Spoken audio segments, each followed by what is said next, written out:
네, 다음 주 총선을 앞두고 여야가 의석수 기싸움을 벌이고 있습니다.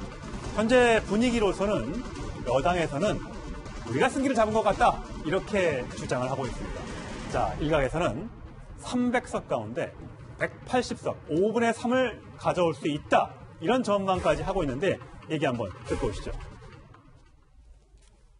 미래통합당 쪽은 겉으로는 우리가 이길 수 있다, 123석 내지 130개를 지역구에서 한다, 수도권에서 50개를 한다, 이렇게 블러핑을 하고 있지만 속으로 아는 거예요. 수도권 121개 중에 30개 할 수 있냐? 저는 좀 의심해요. 전체적으로는 선거 판세가 민주당의 압승 분위기로 지금 흐르고 있습니다. 범진보가 180석을 넘기고 제일 좋지 않나? 희망사항입니다만 그렇습니다. 자, 김태현 변호사. 예. 180석 얘기가 나왔습니다. 언제까지는 과반이 될까 안 될까 표를 달라 이랬었는데 굉장히 좀 분위기가 올라가고 있는 것 같습니다. 여권 입장에서는. 그렇죠. 우리가 사실 180이라는 숫자를 얘기하는 이유는 180석이 5분의 3이에요. 예. 5분의 3이면 사실은 국회 선진화법을 무력화시킬 수 있는 게 180석이거든요. 그래서 이제 압승을 기대하는 쪽이 예전에 이제 과반만 넘으면 압승 그런데 이제는 180석까지가 좀 상향선이 올라간 거고 사실은 지금 이제 여론조사가 공표 기간이 금지 기간이지만 최근까지 마지막까지 공표된 여론조사 결과를 보면 여당의 흐름이 좋은 것은 사실입니다. 만약에 그 여론조사가 실제 투표 결과도 그렇게 나온다고 하면 그러면 유시민 이사장의 얘기대로 범여권이 180석 이상 얻을 수도 있을 거예요. 그래서 아마 그런 자신감을 지금 나타낸 것 같은데 글쎄 모르겠습니다.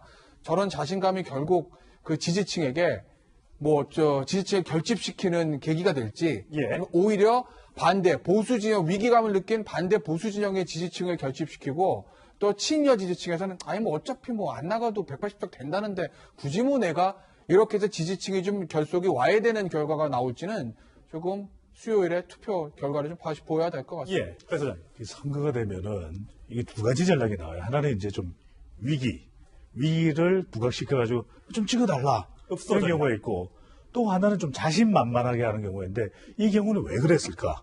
이건 뭐냐면 목표치를 정하는 겁니다. 자, 이게 선거 전략의 일환인 것이거든요. 그런데 지금 왜 이런 목표치가 나오느냐? 지역구와 비례정당 투표가 나눠져 있잖아요. 그러니까 더불어 가족으로 치면은 지금 이것이 더불어민주당도 지지해달라고 하는 목표치도 되지만 더불어시민당에다가 열린민주당까지 포함을 시키는 거예요.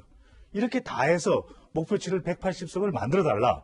이런 일종의 간접적인 주변에서의 선거 전략이 되는 것인데 그렇군요. 이게 왜 중요하냐면 여기다가 정의당까지 있잖아요. 범진보 진영을 최대한 확대해달라는 이런 선거 전략을 구사를 하고 있는 거죠. 과연 정의당과 이 선거법 이제 개정 이후에 좀 많이 균열이 가 있는 상태이기 때문에 정의당은 어떤 생각을 갖고 있는지는 좀 지켜봐야 될 것 같습니다. 자, 그래서 그런지 미래통합당에서는 벌써 걱정이 되는 것 같습니다. 자, 이 기사를, 그러니까 유시민 장관의 얘기를 듣자마자 동의하지는 않지만 어떻게 180석이 나오겠느냐. 하지만 섬뜩했다. 만에 하나라도 이런 일이 현실로 된다면 어떤 일이 벌어질까 정말 앞이 캄캄하다. 이런 걱정을 했고요. 하태경 또 후보죠. 하태경 후보도 SNS에 이렇게 글을 올렸습니다. 자, 180석이 넘으면 선진화법 상관없이 모든 법안을 마음대로 처리할 수 있다. 아마 그렇게 되면 검찰청법을 바꿔서 윤석열 검찰총장을 몰아낼 것이다. 이렇게 얘기했는데, 자, 김태현 변호사. 검찰청법을 바꿔서 몰아낸다? 어떻게 바꾼다는 얘기인가요? 그러니까 이제 아마 검찰청법에 보면 임기가 2년으로 정해져 있어요. 그러니까 임기가 2년 정해져 있으면 속된 말로 정치권에서 총장을 계속 압박하더라도 총장이 버티면 할 수 있는 것이거든요. 임기가 정해져 있으니까. 국회의원 마찬가지 4년 임기 정해져 있잖아요. 그런데 검찰청법을 바꿔서 그 임기 제한을 없애버리면 그건 대통령이 임명권자 대통령 임기가 제한이 없으면 언제든지 뺄 수 있는 것이거든요. 아마 하태경 의원은 저 얘기를 하는 거고 그러든지 아까 말씀드렸던 180석 국회 선진화법을 무력화시킬 수 있는 그 이제 얘기들이 계속 나오는 거 아니겠어요? 자, 180석 정말 가능할지 궁금합니다만 이 얘기가 이번 총선에 처음 나온 것이 아닙니다. 4년 전에도 비슷한 얘기가 있었습니다. 과거로 돌아가 보시죠. 국회 선진화법을 무력화시키기 위해서는 180석을 얻지 못하면 우리의 미래가 없는 겁니다, 여러분. 어렵지만은 180석을 목표로 한번 해보자. 이렇게. 지금 우리 새누리당은 아마 이번 총선에서 압승할 것이다. 180석이 넘을 것이다. 이런 황당한 오류와 착각에 빠져들고 있습니다. 자, 최진봉 교수님.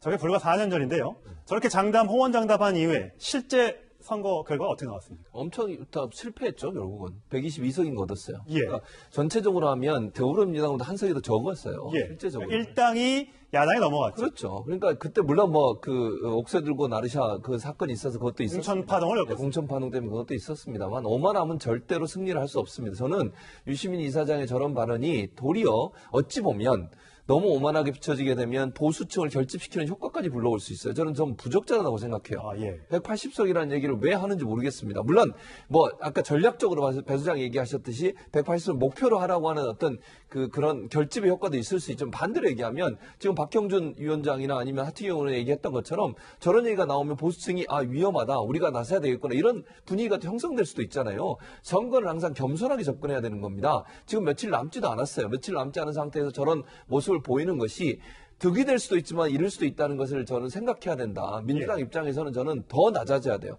지금 상황에서는요.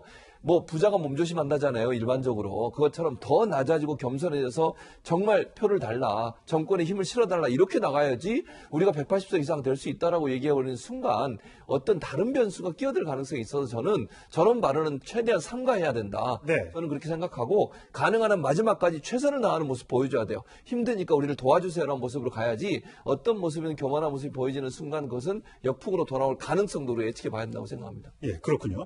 자, 과연 누리꾼들의 반응은 어떨까요? 제가 준비해봤는데요. 이렇습니다. 자, 섬뜩하다고 반성부터 해야지. 본인들이 잘못했다는 반증 아닌가 하면서 야권의 책임을 묻는 댓글이 있었던 반면에 집권당과 정부의 독주를 막아야 한다. 안 막으면 민주주의 투표는 이번이 마지막일 것 같다라는 걱정스러운 댓글도 있었고요. 어째 20대 국회의원 선거 때는 새누리당 같냐? 오만하면 국민들은 회초리를 들 것이다. 이런 여러 가지 반응들이 올라왔습니다. 자, 과연 선거야 뚜껑을 열어봐야 아는 거기 때문에 판세를 한번 이제 돌려보도록 할 텐데요. 아까 제가 계속해서 말씀드렸다시피 제가 여러 여론조사를 한번 종합적으로 한번 판단을 해보겠습니다. 지금 현재 여론조사 공표 금지 기간이기 때문에 그 전에 여론조사를 가지고 설명을 드린다는 점 미리 말씀을 드리고요. 여러 여론조사를 제가 총괄해서 정리를 해봤습니다. 수도권만 놓고 보겠습니다. 전국 판세보다는 수도권에 한번 집중을 해볼 텐데 수도권의 판세를 보면 더불어민주당이 65석이고요. 미래통합당이 10석에서 우세를 보이고 있고 경합이 45곳입니다. 만약에 이 경합 지역의 절반씩만 여당과 야권이 나눠 갖는다고 하더라도 숫자는 시청자 여러분들이 판단해 보실 수 있을 것 같습니다. 자, 수도권은 이렇고요. 경기, 인천 다 포함한 거고요. 서울만 따져본다면 서울은 어떨까 한번 볼까요? 네. 자, 서울권은 더 아마 숫자가 여당이 좀 유리하게 나오는 것 같습니다. 49개의 선거구가 있는데 우세, 본인들이 이제 우세라고 보는 지역은 20대 4고요. 경합 지역은 이제 25곳입니다. 과연 이 25곳이 누구의 손을 들어주느냐에 따라서 승패가 갈릴 것 같은데 서로 이제 본인들이 유리하다고 주장은 하고 있습니다. 하나하나씩 살펴보도록 할까요? 교수장님. 네. 종로 최근에 SBS에서 조사를 했던데요. 숫자가 굉장히 차이가 많이 나더라고요. 네. 지금 계속해서 종로가 전국적인 관심을 모으고 있잖아요. 예. 그런 이유는 가장 간판 두 당에서의 인물이 격돌하고 있는 현장이기도 하고 차기 대선 주자라고 보는 분들이죠. 종로 대통령이 차기 대통령이 된다 뭐 이런 이야기가 지금 나오고 있기 때문에 집중하고 주목을 할 수밖에 없는데 지금 현재 보면 차기 대권 프레임이 그대로 옮겨와 있어요. 그러니까 이 프레임 자체를 깰 수 있는 반전에 또 카드가 나와야 되는데 황교안 후보로서는. 그런데 계속해서 그동안 본인이 이 지역에 집중하지 못했던 이유도 있는 것이죠. 왜냐하면 당의 일까지 함께 챙겨야 되는 대표의 역할을 하고 있기 때문에 최근 들어서 이제 김종인 위원장이 전면에 나서면서 지역구에 공을 들이고는 있지만 지금 종로의 판세는 그대로 대통령 지지율 또 후보들의 기초 세력이 되는 정당 지지율 게다가 차기 대권 프레임이 그대로 와 있는 모습인데 또 한편으로는 지금 뭐 우리가 여론조사에 응답하지 않는 응답청들을 가리켜서 유권자들을 가리켜서 뭐 숨어있는 표 이야기를 하기도 하는데 글쎄 이 격차가 좁아질 수 있는지는 글쎄 이제 좀 지켜보기는 해야 될 것 같아요. 그런데 또 선거운동에 들어가고 난 이후 또 그 이후에 또 깜깜이 기간이잖아요. 지금 그렇죠. 또 본선거일 15일까지 가면서 조금 영차는 현상이 있어요. 이렇게 두 정당의 지지층들 사이에 이런 것까지 보면 이 격차는 좁혀질 것이다. 그런데 과연 황교안 후보가 이것을 뒤집을 것인가? 뒤집을 수 있는 역전할 수 있는 카드가 있겠느냐 이건 좀 지켜봐야 되겠죠. 아까도 계속 말씀드렸다시피 선거와는 투표함을 열어보기 전까지는 장담할 수 없다는 점 시청자 여러분께 다시 한번 말씀을 드리고요. 자, 종로 지역 말고도요. 다른 지역구가 있습니다. 여성 후보끼리 맞붙은 곳이 있는데 여론조사가 이제 왔다 갔다 합니다. 누가 이길지 아직 짐작하기 어려운데 김태현 변호사 예. 어떻습니까? 여론조사 보면은 사실 좀 바뀌잖아요. 예. 그러니까 저희 이제 여론조사가 보면은 이제 결국 이제 집전화, 유선전화가 어느 정도 포함됐냐에 따라서 결과가 좀 바뀌는 것 같긴 해요. 그러니까 실제로 어떻게 될지는 알 수 없다고 봐야 되겠죠. 이미 일이 순서 예, 어떤 조사에서는 오차 범위 내고 그렇죠. 어떤 조사에서는 이수진 바뀌고. 후보가 많이 앞서는 걸로 나오고요. 그래서 결국은 저렇게 되면 이제 뚜껑을 열기 알 수 없다라는 우리가 이제 상식 그런 표현 쓰지 않습니까? 아마 저 동작일 같은 경우에는요.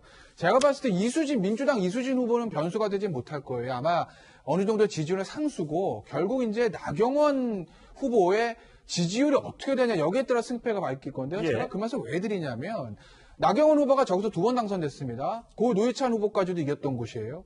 동작을이 보수 정당에게 그리 좋은 지역은 아닙니다. 그럼에도 불구하고 나경원 후보가 2번 승리할 수 있었던 데는 나경원 후보 그 특유의 선거에서 장점이 있거든요. 속된 말로 지역을 다니면 다닐수록 표가 나온다고 하는 그런 후보들이 있는데 대표적인 나경원 후보라는 거죠. 이미지 워낙 좋고 전국적인 인지도 가지고 있고 그래서 아마 유권자들이 굉장히 이제 호감을 가지고 있는 후보여서 그렇게 밭이 좋지 않은 곳에서도 2번 승리했는데 문제는 지난번 이제 원내대표라면서 그 패스트트랙 전국에서 굉장히 강경투쟁을 이끌었습니다. 그 대여 강경투쟁을 이끌었던 그 모습이 기존에 가지고 있었던 나경원 의원의 모습과는 조금 배치되는 모습이었거든요. 다음꾼의 이미지로. 그렇죠. 예. 이게 보수 지지층한테는 뭐 소구력이 익숙했으나 중도층에게는 조금 내가 알던 나경원 의원이 아닌데라는 이런 모습 때문에 조금 호감도가 떨어지는 흐름들이 있어요. 예. 그걸 이번 선거 운동 기간 동안 나경원 후보 특유의 친화력으로 얼마나 복원을 했느냐 여기에 따라서 아마 승패가 갈릴 거예요. 그래서 제가 이수진 후보는 상수고 예. 나경원 후보가 변수다 이렇게 표현을 한 거거든요. 지금 이 지역은요, 이렇게 보시면 될 것 같아요. 두 조사 다르죠. 그런데 이런 현상이 실제 이제 조사 방법에 영향을 받습니다. 그러니까 왼쪽 편에 좀 더 격차가 덜 나는 조사를 보면 이게 자동응답 방식이에요. 자동응답 방식을 하면 미래통합당 지지율이 전화 면접조사, 면접은 직접 하는 것보다 약 한 10%포인트, 한 모든 지역이 똑같지는 않습니다. 대체로 그렇게 나와요. 더 나오기 때문에 정당 지지율의 상황을 보면 ARS 조사에서는 두 후보가 굉장히 엇비슷하게 나오죠. 네. 근데 전화 면접 조사를 하게 되면 미래통합당의 지지율이 낮게 나와요. 그래서 이제 격차가 나오는 것인데 그 이야기는 뭐냐, 결과적으로.